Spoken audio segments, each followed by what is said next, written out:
Salam alaikum, chers étudiants. Donc, on reprend le cours d'INA relatif à l'audit général, licence parcours gestion. Donc, conformément le cours, donc, nous avons déjà traité le premier point, l'introduction à l'audit, et par la suite, nous avons entamé le contrôle interne. Donc, pour faire le contrôle interne, on a la définition d'ILO, les objectifs d'ILO. Donc, je fais un petit rappel. Le premier point, donc, je fais l'activité d'audit. En quoi c'est une activité indépendante et objective qui donne à une organisation une assurance sur le degré de maîtrise des activités. Je fais comme quoi l'audit, c'est une activité périodique. D'accord? Mais c'est aussi une activité universelle. Je fais le champ d'application, je fais le positionnement de l'audit par rapport aux autres activités de contrôle, je fais les normes d'audit, je fais l'audit et la détection de la fraude. وصلنا لواحد النتيجة أن l'objectif ou la finalité de l'audit, c'est le contrôle interne. Donc, l'objectif de l'audit, c'est d'évaluer le contrôle interne. Le contrôle interne, c'est la propriété des managers. Donc, les managers doivent faire tout pour s'assurer que leur activité les sous maîtrise. Donc, l'audit, qu'est-ce qu'il fait? Il donne, ou il juge, ou il évalue le degré de cette maîtrise. Donc, on a le deuxième point, le contrôle interne. Ou déjà, on a une définition du contrôle interne, comme quoi c'est l'ensemble des sécurités qui contribuent à la maîtrise d'une activité. Donc, je fais le courant, sur le contrôle interne. Par la suite, je fais les objectifs d'ILO. Les objectifs d'ILO, ça correspond à la question que poserait n'importe quel manager. Il dit le contrôle interne. Qu'est-ce qu'il m'a rapporté? Donc, en général, le pourquoi dit le contrôle interne. Le contrôle interne, il permet justement de protéger le patrimoine, ce que nous possédons. Il permet d'avoir des informations fiables et intégrales plutôt. Il permet de s'assurer que les directives sont respectées et surtout, il contribue à l'efficacité et l'efficience des opérations. C'est pourquoi dit le contrôle interne. Donc, on est tous d'accord que le contrôle interne pour une entité, il est important. مورا السؤال الثاني او السؤال الثالث اللي طرحناه سي لو كومون. ملي شفنا لي زوبجيكتيف او لا لو بوركوا ديال الكونترول انترن طرحنا par la suite la question ديال le comment. Alors le comment, le comment c'est la réponse à la question que poserait par exemple un manager qui va vous dire je suis conscient de l'importance du contrôle interne ou je veux l'appliquer, je veux l'opérationnaliser, je veux l'implémenter dans l'entreprise. Comment faire? Alors le troisième point, donc on a le contrôle interne d'une activité et donc la partie. D'accord? Le contrôle interne consiste à mettre en œuvre, c'est-à-dire les dispositifs. Et si on veut maîtriser, si on veut contrôler en interne une activité, la première des choses, selon les recommandations du COSO 1 ou COSO 2, c'est un protocole, c'est-à-dire les dispositifs. Donc, pour maîtriser mon activité, il faut définir des objectifs, choisir les bons moyens, disposer d'un système d'information, organiser l'entreprise de l'intérieur, travailler avec des procédures, mais aussi faire de la bonne supervision au quotidien. Donc, les 6 dispositifs de contrôle interne. La partie qui est الفوق, هادو sont les conditions de réussite. Alors, ils sont importantes. Ce qui nous intéresse dans un premier temps, les 6 dispositifs. D'accord? En quoi consiste le contrôle interne? Le contrôle interne consiste tout simplement à mettre en œuvre, c'est-à-dire les dispositifs. Et donc, le schéma qui est devant vous, justement, résume les 6 dispositifs. Donc, il a bien le contrôle interne dans un schéma. Donc, regardez, les 6 dispositifs, objectif, moyen, pilotage, où il faut qu'on ait les conditions de réussite. Alors, si vous voulez, comment procéder? Je vois deux dispositifs de contrôle interne, les 6 dispositifs, objectif, moyen, d'accord? Il faut les travailler déjà dans un premier temps. On va la partie il y a les conditions de réussite. Donc, on va les dispositifs. Donc, à l'occasion du cours, donc déjà qu'on a fait les 3 premiers, à savoir objectif, moyen, pilotage, mais il y a un petit rappel. Alors, le premier élément l'objectif. Pour maîtriser son activité, il faut définir des objectifs. Une entreprise ne peut pas travailler sans vision ni visibilité. Alors, si je veux maîtriser mon activité, il faut fixer des objectifs. Donc, la relation entre objectif et mission. Les objectifs qui sont définis doivent être en concordance, en cohérence avec la mission. La mission, elle a la raison d'être, la finalité de l'entité. d'accord, sa raison d'être. Donc même qu'il y ait un objectif qui n'est pas en concordance avec la mission. Alors, une entreprise privée, commerciale, donc elle a une mission, elle a une finalité, il y a la rentabilité, donc les objectifs doivent rentrer dans ce sens-là. Donc la rentabilité, maintenant, chiffre d'affaires, quantité vendue, taux de rentabilité, et ainsi de suite. Alors, il y a à l'hôpital qui soigner des gens, donc les objectifs là, ce serait en concordance avec la mission, et ainsi de suite. Alors, lorsque la mission est claire, par la suite, on définit les objectifs. Alors, les objectifs, en général, ils doivent être définis de façon correcte, ou un bon objectif. C'est un objectif SMART dans les conditions d'un bon objectif. C'est un objectif qui doit être spécifique, mesurable, atteignable, réaliste et temporel, donc situé dans le temps. Lorsque je fixe l'objectif, logiquement, en général, le manager doit choisir les moyens permettant d'atteindre les objectifs.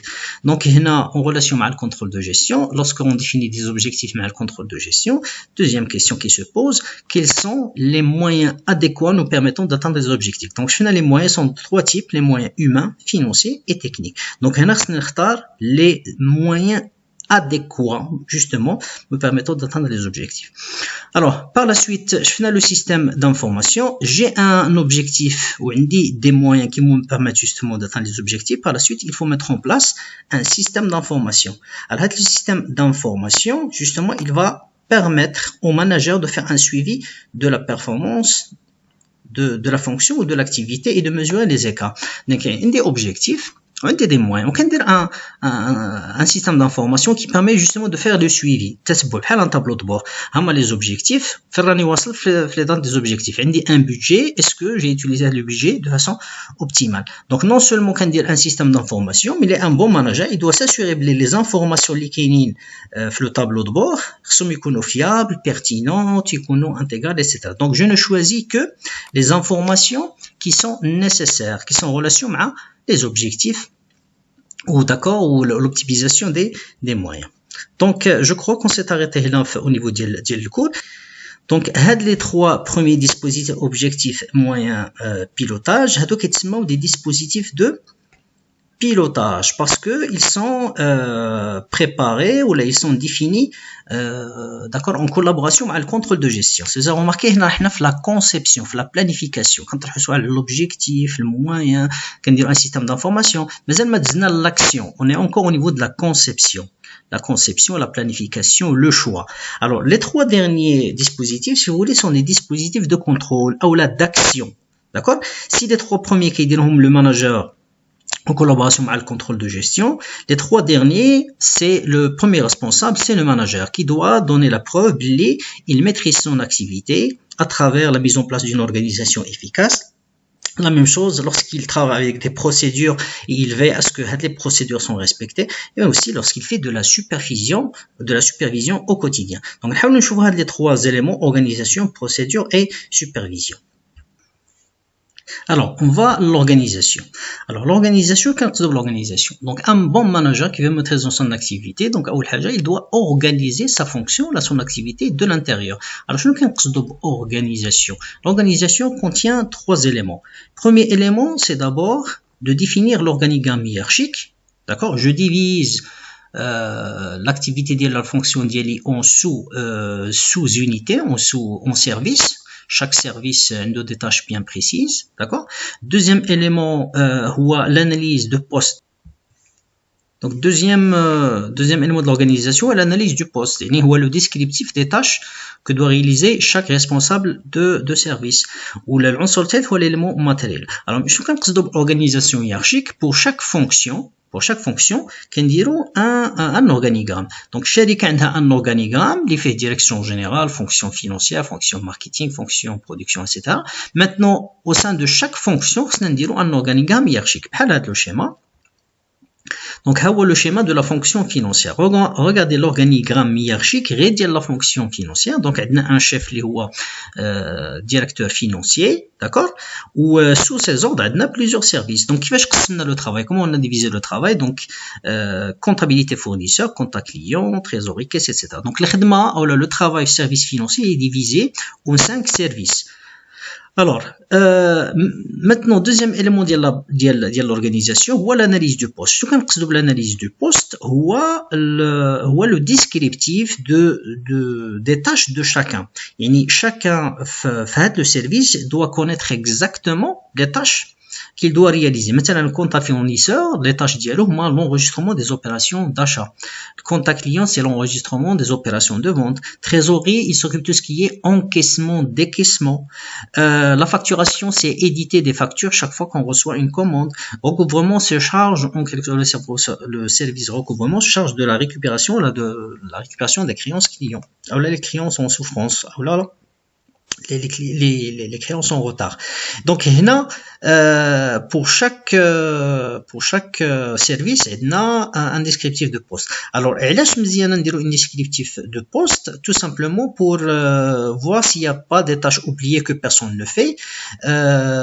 ثاني حاجة pour voir s'il y a des tâches faites deux fois par deux personnes différentes, parfois de façon différente. Donc هنايا كنحاولوا نيفيتيو هذا الشيء. Donc هنا il peut pas y avoir مثلا une tâche qui est réalisée par deux personnes. Comptabilité fournisseur, compta client ou la trésorerie, هادو كاملين يقدروا يسجلوا les opérations d'achat. واحد يقدر يغلط، واحد يقدر يكون عندنا double ولا triple enregistrement، donc نصدقوا في الفوضى.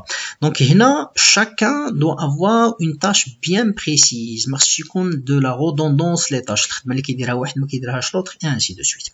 Alors dernier élément ديال l'organisation هو l'élément matériel. مثلا l'élément matériel هو الإمكانيات المادية. Donc, comme son nom l'indique, l'élément matériel nécessaire à l'accomplissement des tâches. Lorsque j'organise ma fonction de l'intérieur, par la suite, il faut allouer les moyens matériels. Il faut que les gens qui travaillent la fonction, les différents services, ils doivent disposer des éléments matériels, des ordinateurs, les imprimantes, les chaises, les bureaux, les clôtures, le caissier, si on a le coffre dialogue, il y a un dispositif anti-incendie, ainsi de suite. Et donc, il faut que l'organisation apporte aussi l'élément où là il doit contenir l'élément matériel nécessaire pour que les gens fassent leur travail de façon adéquate. Donc revenons le schéma. Donc on a un bon manager qui met en place une organisation. L'organisation dans laquelle il a déjà conçu un organigramme. Donc qu'est-ce qu'il a fait? Un bon manager, il conçoit, il s'organise bien de l'intérieur. Donc il a conçu un organigramme dans lequel il a réparti les tâches, ou les rapports d'autorisés, qu'il y a un chef sous ses ordres, qu'il y a beaucoup de collaborateurs. Par la suite, il définit les tâches de chacun, de manière à ce que les choses soient claires, soient distinctes d'un service à un autre. Et par la suite, il doit s'assurer que tout le monde dispose des moyens matériels pour l'accomplissement des différentes tâches. Par la suite, on va passer aux procédures. Maintenant, les procédures. Alors, comment les gens ils vont travailler? Comment ils vont exécuter leur travail? Les gens qui vont faire des opérations d'achat, de vente, qui font des enregistrements, etc. Ils font pas leur travail de n'importe quelle manière. Non, ils le font selon des procédures. Alors, je veux qu'un procédure. Alors, procédure, c'est tout simplement un ensemble de règles à suivre. Ce sont des méthodes, des normes qu'il faut suivre de façon scrupuleuse et qu'il faut respecter. Donc, il faut toujours les observer dans l'exécution du travail. Lorsque j'exécute une mission, ou tiens, est-ce que l'exécution de cette mission, est-ce qu'il respecte les normes et procédures de travail? Alors, on doit travailler avec des procédures. Pourquoi le contrôle interne, il mise sur la procédure comme élément qui permet de maîtriser l'activité de l'intérieur? Tout simplement parce que, pour trois raisons en fait, parce que la procédure permet d'harmoniser le travail, d'accord? Lorsque tout le monde s'implique une procédure et que tout le monde travaille de la même manière, c'est-à-dire que tout le monde doit connaître ou la travailler de la même manière. L'exécution d'une tâche se fait de cette manière et comme ça on va éviter les conflits ou le désordre. Donc il y a l'harmonie, harmoniser le travail. Lorsque on applique des procédures en général, c'est difficile, ou là on réduit le risque de fraude et d'erreur. Dès qu'on a une procédure, etc., etc. Donc, on évite l'erreur. حتى إلا كاين شي salarié غلط, quelqu'un à un stade de la procédure, il peut découvrir l'erreur. La même chose, si quelqu'un veut frauder, on peut découvrir la fraude parce que l'exécution d'une tâche, il passe par plusieurs services ou il passe par plusieurs intervenants. Donc, آخر حاجة, علاش la procédure? Parce que pourquoi les entreprises conçoivent des procédures ou la mettent en œuvre des procédures? Parce que tout simplement, c'est la meilleure façon de faire le travail. علاش كنديروا une procédure de recrutement? Pour éviter ou là pour recruter le meilleur profit. علاش كنديروا une procédure pour l'étude de marché par exemple? Ça nous permet justement de collecter la bonne information. Donc pour trois raisons, la procédure, ça permet d'harmoniser le travail. Deux, ça permet d'éviter le risque. Et enfin, tout simplement parce que il s'agit de la meilleure façon de faire le travail. Alors, quelle est la condition pour les procédures? Les procédures, ils doivent être écrites. Alors, dans une organisation, les procédures, ils doivent être écrites. Mais quand je dis des procédures en l'air, on a des procédures qui sont connues oralement. Non, il n'y a pas de procédure informelle. Qu'une procédure informelle, alors, qui sont écrites, même formalisées, ils sont contenus dans un document officiel. Voilà l'exemple d'une procédure d'achat fournisseur. Voilà, c'est un écrit, c'est une procédure en application dans une entreprise. Voilà, c'est une tâche, ou là, c'est une procédure qui est écrite, qui est formalisée avec 24 tâches élémentaires. Tani condition, ils doivent être simples et spécifiques. Donc, il faut éliminer toute information non spécifique et c'est donc qu'on peut trouver ailleurs. Donc, ils sont très simples. Les éléments de la procédure tels qu'elles sont formulés de façon simple. Étape 1, expression du besoin. 2, demande d'achat. 3, établissement de la commande, etc. Donc, lorsqu'ils sont exprimés de cette façon qui est simple, en général, ils sont compréhensibles, mais aussi, en même temps, on laisse une certaine marge de manœuvre, une certaine souplesse, les opérationnels, dans le cadre de l'exécution. L'élément, voilà, selon le schéma, comme vous le remarquez d'ailleurs, c'est la supervision. Alors, la supervision, c'est un dispositif de contrôle qui permet justement de faire un suivi régulier du travail des gens. D'accord? Donc, le suivi consiste non seulement à contrôler les gens, mais aussi à les assister, mais aussi à les gratifier. Donc, si vous voulez, c'est un style de management. Alors, la supervision, c'est un style de direction des hommes. Donc, c'est la manière avec laquelle un dirigeant influence et oriente les salariés d'une entité en vue d'atteindre les objectifs. Alors, qu'est-ce qu'un superviseur? Comment se fait la supervision? Qu'est-ce qu'un bon manager? Est-ce que quelqu'un qui est autoritaire? Est-ce que quelqu'un qui s'occupe uniquement de contrôler les résultats? Est-ce que quelqu'un qui contrôle uniquement les comportements? Alors, la supervision, une bonne supervision, il consiste en trois choses. Alors, la première des choses, la bonne supervision, c'est d'abord assister. Un bon manager, c'est quelqu'un qui assiste et oriente les collaborateurs dans les tâches nouvelles et difficiles. Donc, c'est quelqu'un, ou qui connaît des tâches nouvelles ou difficiles, c'est quelqu'un qui est toujours là pour aider et assister les collaborateurs. Il se montre au service de ses salariés, qui ont une certaine proximité. D'accord? C'est pas quelqu'un qui est loin, qui est proche d'eux, qui les assiste dans les tâches qui difficiles, nouvelles, ou bien dans les tâches du quotidien. Deux, c'est quelqu'un qui gratifie. C'est une sorte de motivation. D'accord? C'est une sorte de bienveillance. La motivation dans une entreprise, elle a deux sources. Elle a les sources matérielles de motivation, la rémunération, les primes, les conditions matérielles de travail, mais aussi la motivation qui est le côté psychologique, la gratification, la bienveillance, le respect. Alors, si il y a gratifié un bon manager, c'est celui qui gratifie, c'est quelqu'un qui montre aux autres qu'il s'intéresse à leur travail, que leurs efforts ou les difficultés ou les performances ne sont pas ignorées. Donc, il prend en considération les difficultés que rencontrent les salariés, donc il essaie de leur montrer je suis là pour vous aider à surmonter les difficultés ou les handicaps, l'exécution des tâches. Lorsque je réalise une bonne performance, je suis là pour dire les salariés d'y vous avez du bon boulot, félicitations, et ainsi de suite. Donc ça, le comportement, en quelque sorte, ça encourage les gens à donner plus. Enfin, c'est vérifier. Donc un bon superviseur, c'est vrai, c'est celui qui assiste, qui gratifie, etc. Mais aussi, attention, celui qui vérifie, d'accord, qui vérifie les résultats et les comportements. Alors qu'est-ce qu'il vérifie? Il vérifie les objectifs, d'accord. Si on revient le schéma, donc il y a des objectifs que nous avons fixés, où la supervision, justement, il est là pour voir si les objectifs qui ont été fixés, est-ce qu'ils sont atteints, ou il est là justement pour analyser les écarts. Tani haja, il contrôle aussi les comportement. Quand le comportement, c'est la manière d'obtenir les résultats. Donc non seulement on chauffe le résultat, mais qu'on chauffe aussi est-ce que ce résultat, regardez le schéma, la supervision et procédure, est-ce que les résultats obtenus ont été réalisés conformément en respectant les procédures. Bien, donc pour ce qui est objectif, moyen, pilotage, organisation, procédure et supervision. قبل ما نشوفوا les conditions de réussite, les dispositifs qu'on vient de voir, هادو كيتسموا des dispositifs généraux. يعني رؤوس الأقسام, les têtes de chapitre, ce sont des familles.